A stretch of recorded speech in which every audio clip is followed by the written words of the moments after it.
You're listening to Skeptoid. I'm Brian Dunning from Skeptoid.com. The wisdom of the future. The errors of the past are the wisdom of the future is a quote that's been said in one form or another various ways and is variously attributed, but is nowhere more relevant than it is right here, as Skeptoid professes to research and present the true facts about any given controversial topic. It's pretty important that I get stuff right. Well, research is hard work, and it's fraught with countless unforeseeable pitfalls. So I inevitably get stuff wrong. Sometimes I'm led astray by a bad source. Sometimes I repeat something I've heard that I'm so sure about that I don't even bother to verify it. And sometimes I even just have a brain fart while talking. Fortunately, the 200,000 of you that listen to each show include numerous experts in just about everything, so corrections are always quick to come.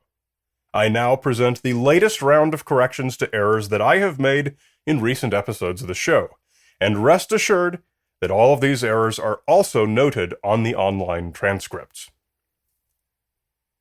We'll get started with listener Adrian, who wrote in about the episode on the JFK conspiracy theories. It's only a minor thing, but you don't want to raise the ire of the rabid JFK conspiracists if you can avoid it. Your episode on the JFK assassination conspiracy analysis, excellent by the way, suggested Lee Harvey Oswald brought both his rifle and revolver to work with him at the book depository that morning. It is generally accepted that he escaped the depository after shooting at the motorcade and got back to his rooming house and retrieved his revolver, and shot J.D. Tippit minutes later. Adrian is correct on both points. After shooting Kennedy, Oswald took a cab back to his room and ran in just quick enough to grab his pistol, and off he went again. Adrian's other point is important too. If one gets anything wrong on this subject, the vituperation of the conspiracy theorists falls thick and fast. Jeering, ridicule, I got it all. Few conspiracy theories provoke as much emotion in their believers as this one. You need a very thick skin to even open your mouth about it. Personally, I find the conspiracy theories about assassinations and mass murderers pretty distasteful, and it's probably my least favorite thing to talk about on Skeptoid. The reason I do is that it's always in high demand. The people who believe and promote these claims are vocal, and a lot of my listeners request episodes addressing it. So I've got another here all ready to go. In episode 160, Sarah Palin is Not Stupid, about misinformation about rival political figures, I mentioned Timothy McVeigh, the guy who blew up the Oklahoma City Federal Building, which killed 15 children, and I named him the nation's worst mass murderer of children. I was in error.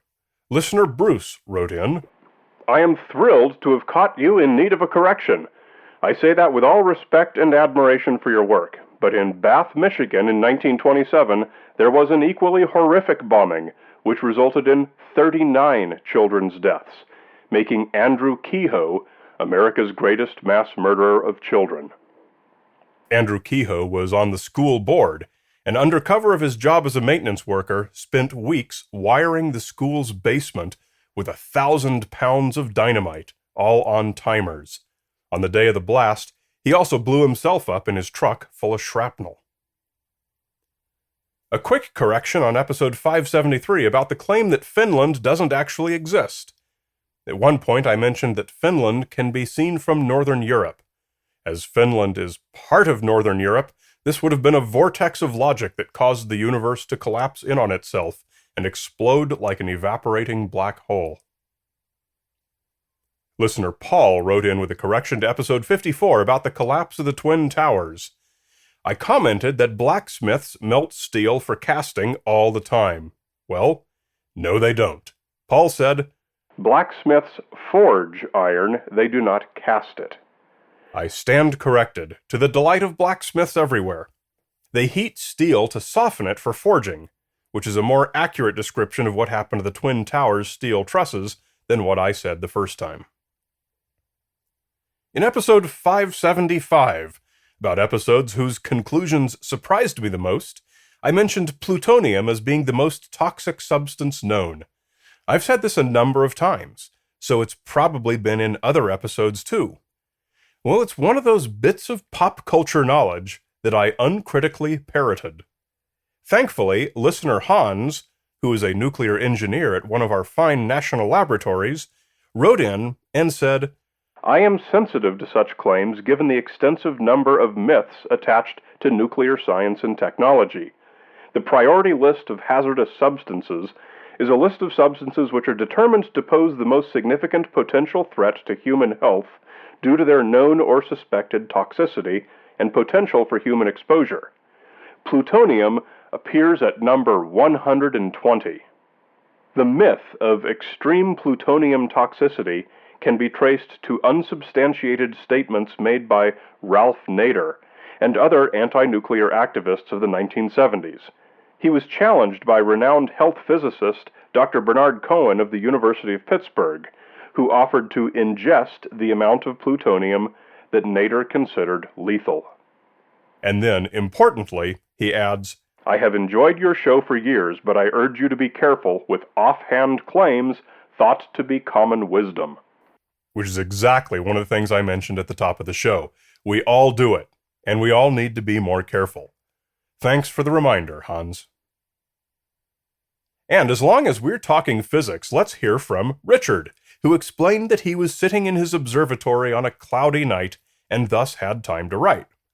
In episode 570, More Space Missions You Should Know, I said, nobody expected Kepler, with its dedicated photometer pointed at a single patch of the Milky Way, to find so many exoplanets. Richard replied, I beg to differ. Almost everyone with any knowledge of exoplanets expected Kepler to find hundreds, if not thousands, of exoplanets orbiting the 150,000 or so stars that it surveys. Here's a quote from a paper from 2005, 4 years before the launch date. The predicted number of discoveries varies from 10,000 to 100, as the fraction of stars with planets in inner orbits varies from 1 to 0.01. As of this writing, Kepler has found 2,337 confirmed exoplanets and 4,496 candidate exoplanets. So right in that range that astronomers were expecting. And it must have been an extra cloudy night because he had time to hit me with another one, and this one spaced me out. Pun intended. In the same episode, I referenced the Earth's L2 Lagrange point as a gravitationally stable spot. L2 is one of 3 unstable Lagrange points. The only 2 stable ones are L4 and L5. Here's a quote from the WMAP page on Lagrange points. The L1 and L2 points are unstable on a timescale of approximately 23 days, which requires satellites orbiting these positions to undergo regular course and attitude corrections. Now, I'd had no idea there was such a thing as an unstable Lagrange point. I thought their stability was the whole idea.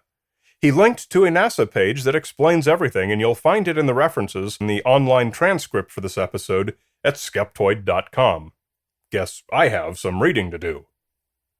And yes, I know I called them Lagrange points instead of Lagrangian, like most astronomers, and I don't say Lagrange, but that NASA page calls them Lagrange, and that's what Arthur C. Clarke called them when I first heard of them, so that's what I'm going with, and if it's an error too, it's one I refuse to correct.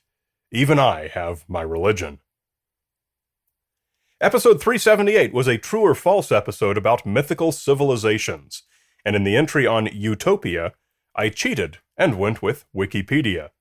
2 of the things I said about Utopia, a fictional civilization from Sir Thomas More's 1516 novel, were that it had a totalitarian dictator and strict state religions. Well, I quickly heard from listener Elizabeth, a university professor in an intellectual heritage program who teaches the book every semester.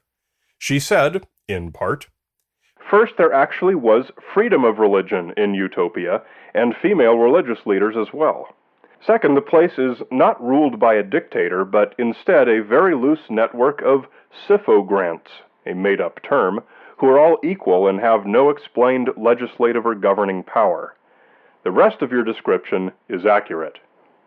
Far be it from me to question a professor on her area of expertise, or for that matter, to actually read the book for myself. Listener Dave wrote in response to my episode on the fate of Malaysian Airlines Flight MH370. A small error but significant. In the conclusion, I talked about next-gen tracking technology called ADS-B, which, if MH370 had had it, we would have known exactly where it went down. Dave wrote, "Just to let you know, MH370 did have ADS-B running. However, ADS-B runs on 1090 megahertz and only a range of 250 nautical miles or so." Quite correct, and my mistake. Regular radio-based ADS-B has already been around for a while. What I needed to have specified was space-based ADS-B, which uses the Iridium NEXT satellite constellation, so provides coverage of 100% of the Earth's surface. Okay, we've got time for one more. This is one that nobody wrote in about, but you all should have because I was totally wrong. Episode 244 was about how the theory of nuclear winter became the theory of nuclear autumn. And one of the historical events I talked about was the asteroid impact that killed the dinosaurs 66 million years ago. All of this dust and debris kicked up into the atmosphere left a telltale sign, which is now a layer of gray rock about 3 centimeters thick all over the world, except where erosion wore it away. I referred to this layer as the KT boundary, so named because it divided the Cretaceous and Tertiary periods. Now, if you're on top of these things, you know that in 2008, the International Commission on Stratigraphy decided to dump the Tertiary period, cut it in half, and replaced it with the Paleogene and Neogene periods. So ever since then, updated charts of the geologic timescale no longer show the Cretaceous as bordering the Tertiary, but as bordering the Paleogene. So what was the KT boundary is now the KPG boundary. Incidentally, if you're wondering why K is used for the Cretaceous, which starts with a C, it's because C was already used as the abbreviation for the Cambrian, so to abbreviate Cretaceous, they went with a K for the German word for chalk, Kreide.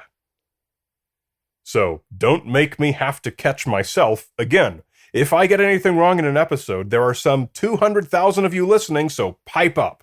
Email me instantly at brian@skeptoid.com. Provide a solid reference or two for verification, and the Skeptoid record shall be duly improved.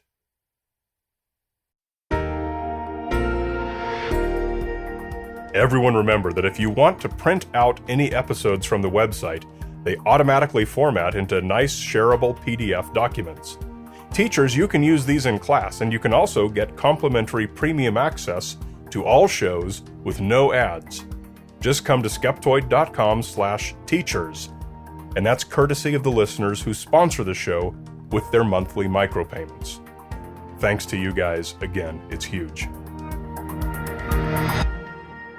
You're listening to Skeptoid, a listener-supported program. I'm Brian Dunning from Skeptoid.com.